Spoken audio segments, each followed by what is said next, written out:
Bonjour à tous, j'espère que vous allez bien. On se retrouve aujourd'hui pour une nouvelle vidéo pastel. Après quelques vidéos dédiées au graphite, je reprends les pastels aujourd'hui parce que j'ai reçu un message de la part de Josiane qui souhaitait des conseils pour réaliser les moustaches d'un animal.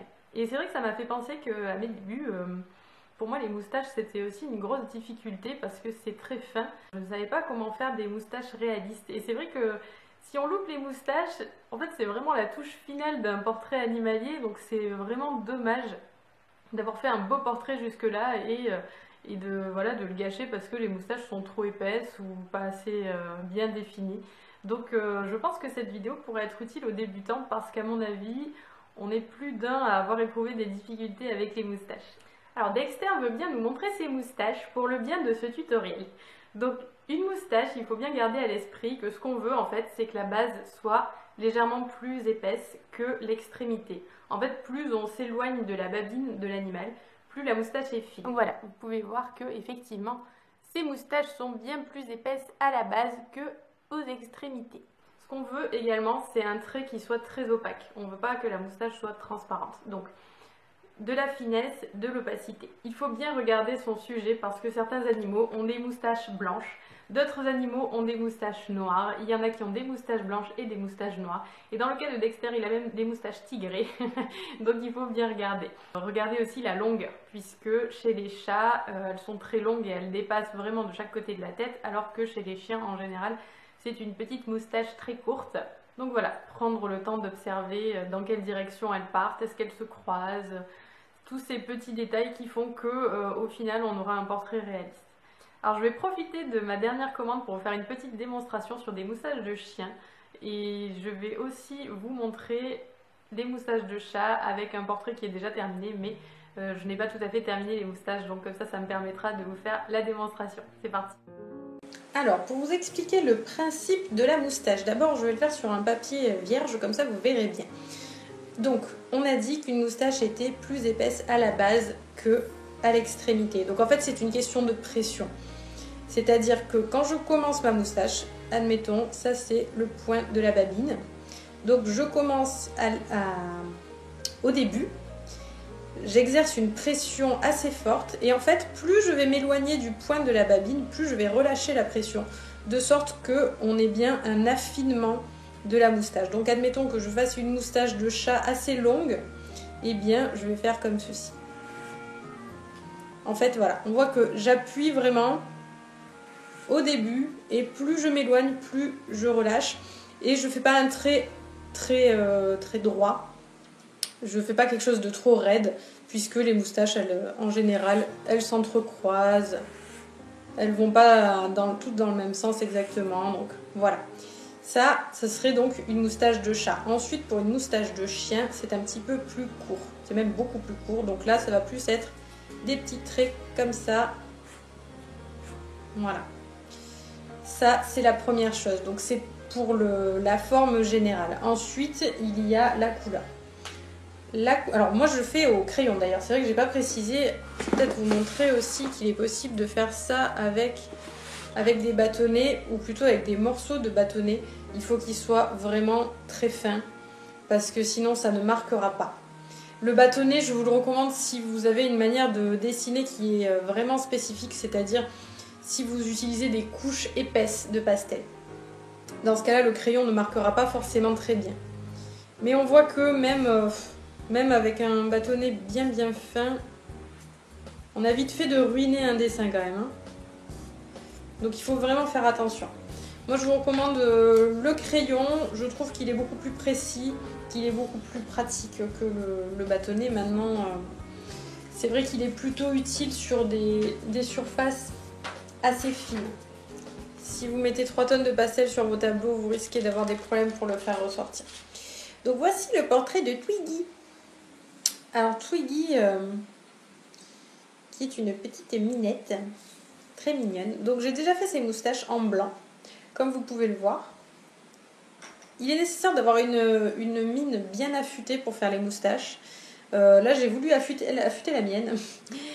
Et en fait elle s'est cassée, donc c'est pas grave en fait. Si jamais ça vous arrive, vous avez voulu affûter votre mine et manque de bol elle se casse, et bien les arêtes qui sont formées ici peuvent tout à fait convenir. Alors moins longtemps, hein, vous pourrez l'utiliser que pour quelques moustaches et après vous serez quand même obligé de l'affûter, mais bon. Du coup, donc pour vous montrer, c'est exactement le même principe. On va lui rajouter une moustache par ici, hop. En fait, j'appuie vraiment et je racle bien le pastel. C'est important d'exercer une pression pour enlever un petit peu de la couche inférieure. Mes moustaches sont faites en blanc. Alors maintenant, je vais leur donner de la profondeur en grisant en fait celles qui ne sont pas en premier plan. Et de cette façon, j'aurai un rendu qui sera un petit peu plus réaliste. Donc avec mon crayon gris, je viens repasser par-dessus le blanc. Alors vous allez me dire, mais pourquoi tu les as pas fait directement en gris? Parce que le fait d'avoir une sous-couche en blanc, eh bien ça va leur apporter quand même de la luminosité. Donc on peut très bien utiliser plusieurs gammes de gris. Par exemple, ici j'ai un gris plus clair.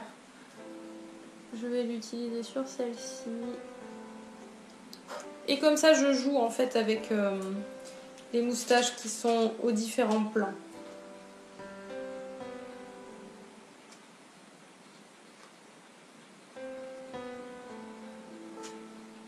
Mais sinon, on peut les laisser tout en blanc, des fois selon les animaux, comme sur le petit chien que je vais vous montrer.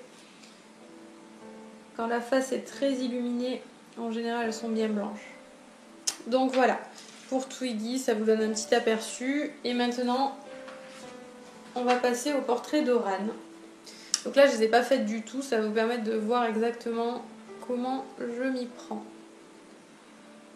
Alors,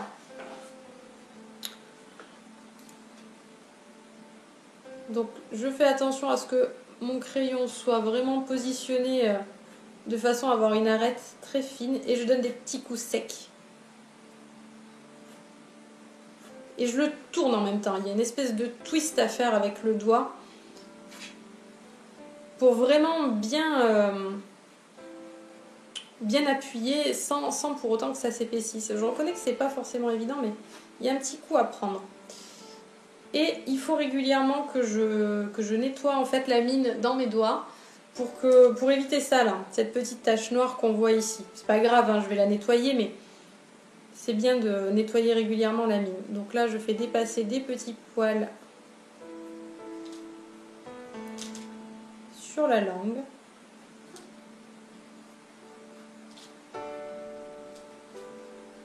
Et je vais venir faire les moustaches ici.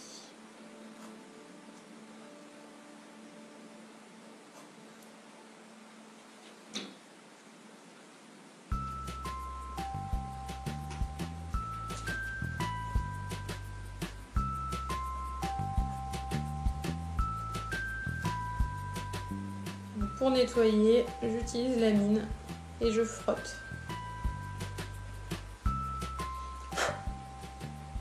Et voilà.